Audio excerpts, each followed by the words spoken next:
Welcome to my channel.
Everybody, welcome back to my channel and to another episode of Missing Kids Found or Lost. Still continuing our discussion on, I think it's going to be the fourth part today, our discussion on the case of Rachel Charles, the child who vanished and was later found transpired in Portugal in 1990.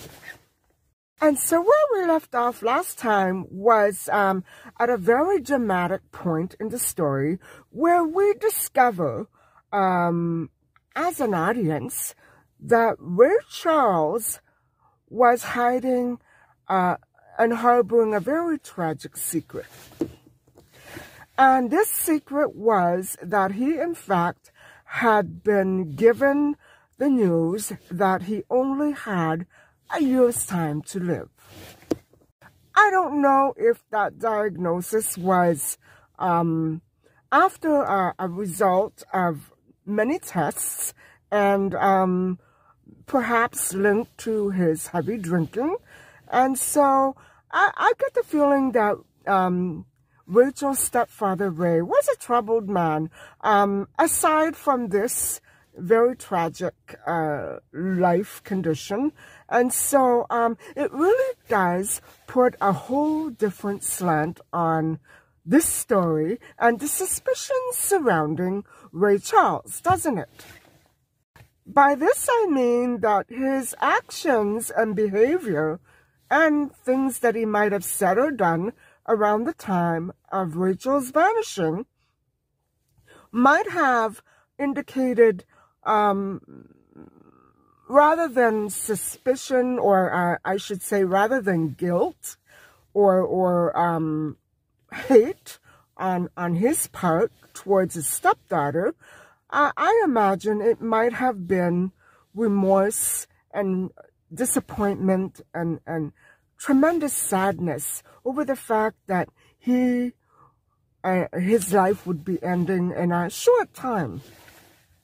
However, Ray did not share this information with anybody, and as we continue with the story, we're going to find out that nobody knew. Nobody knew, probably until the sad episode came and went. I'm not even sure if Carol, Rachel's mother, knew. However, besides Ray's recent suspicious and very strange behavior, which we did go over in the previous part of this case, there was also another episode that followed shortly after, and this would have come approximately 4 days after Rachel's remains were found underneath the pine tree along the coast. And, you know, she vanished on Monday and she was found on Thursday. And so by that Sunday, Ray was already exhibiting even more strange behavior. He had vanished in the early morning hours of Wednesday, and nobody knew where he went. And he came back with scratches, and so that was one thing that led people to talk. And this episode that I'm going to describe to you is another. This incident took place at the Wonky Donkey Bar when Bill Taylor, the manager of a group of timeshare agents who worked the tourist area, confronted him with suspicions that were, by then, being voiced by many, and not all, local residents. And so, at least everyone in Valenavio. And so, numerous other people who were at the bar on Sunday night did overhear the interaction that followed. And now, don't forget that it wasn't until December the 4th that Mick Cook, the prime suspect, was officially charged and arrested. And so here at that point, by this point, had only been questioned and cross-examined. And so they were still investigating Mick Cook. Just so happens that Ray, who was by then intoxicated, started it all. He was sitting there pensively, engrossed in, thought and conversation, and he suddenly asked Taylor who he thought might have murdered his stepdaughter Rachel. And so at this point in the story, we come to realize that Bill Taylor was a man of no how do I say this? He did not mince words. He was very straight, to the point, and never beat about the bush. He came right out with it and said to his companion, another barroom confession, that actually, Ray, I think you did it. I think you're the one. I think you're the culprit. I think what he may have said also was that his behavior and actions had drawn suspicions of many. And so he did let Ray Charles know that his actions were very highly suspicious.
time, Ray just, according to witnesses who all overheard this and sat there quietly waiting for the next verbal interaction,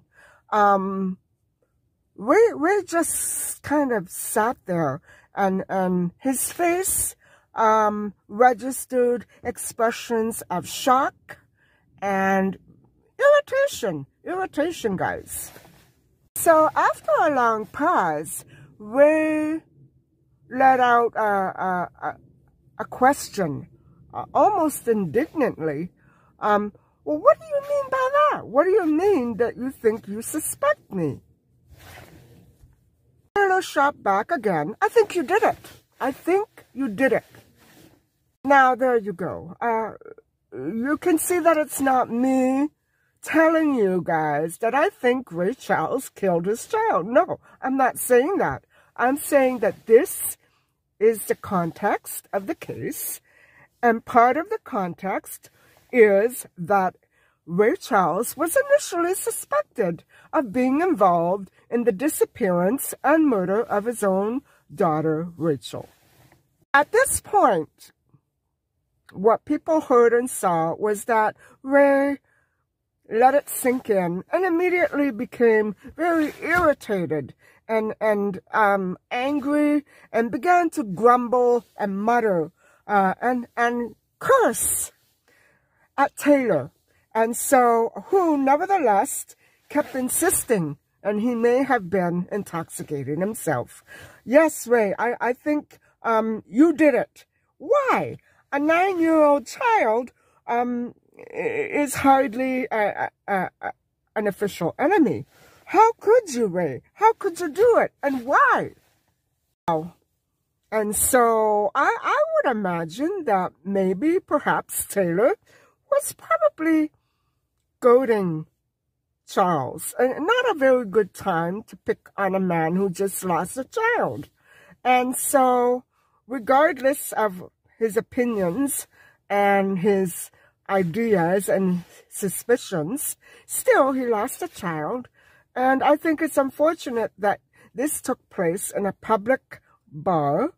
I can't imagine what feelings of grief and sorrow and shock might have overcome Ray. I don't think he necessarily had anything at all to do with the abduction and situation that surrounded his daughter Rachel. I don't necessarily think so at all. So while everybody sat waiting for Ray to respond to this man's, Bill Taylor's, interjections and accusations, Ray at first, he became angry, and then he shrugged it all off. I guess he just gave up, guys. I believe that he was probably fighting too much at the time, and so he decided to just give up. And all he did was take in a deep breath, let out a deep breath, and say, you know what? I don't know why. I just don't know why. I don't know. And with that, he turned and walked away. And if you're following my drift, I think that Ray Charles, at that point, didn't care about himself anymore and was so drowned in sorrow for everything, all the turmoil. Can you imagine what he must have gone through? All the turmoil that was presently taking over his life. And I think that much of the suspicion that was drawn to Ray was suspicion that he created himself. So for those few people who still had questions about Ray Charles's guilt and role in the tragic circumstances that surrounded his daughter Rachel, they were now they were now very clear that there should be no doubt whatsoever regarding the guilt of Ray Charles.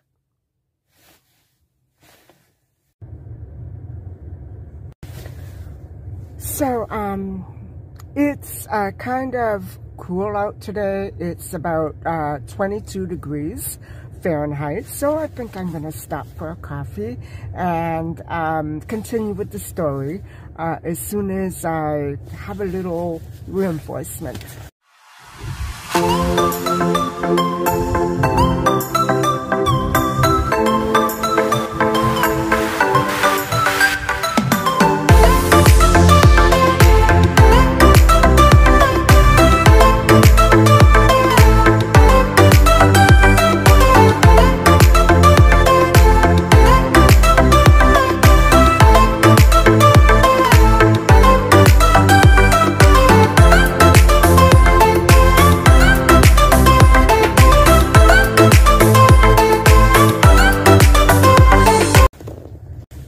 So, okay, he walked out of the bar very dejected and without explaining himself at all.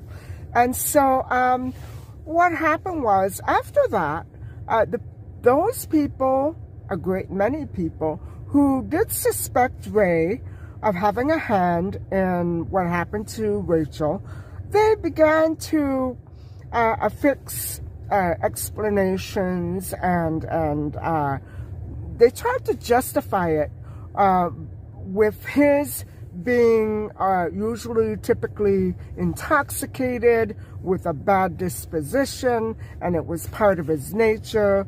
And I don't know at what point everybody in the town did realize that he had serious health troubles. So many people suspected that he harbored resentment. As I mentioned in another earlier episode, resentment against Rachel, who competed with him for Carol's attention. And now I remember doing another case like this, where this kind of issue was well hidden, and Calvin Hoover, he viciously ended the life of 9-year-old Christine Jessup. And nobody was ever able to figure out who had done it until just recently, during the pandemic. It came about that his DNA was in fact the DNA that was left at the crime scene where Christine Jessup was found.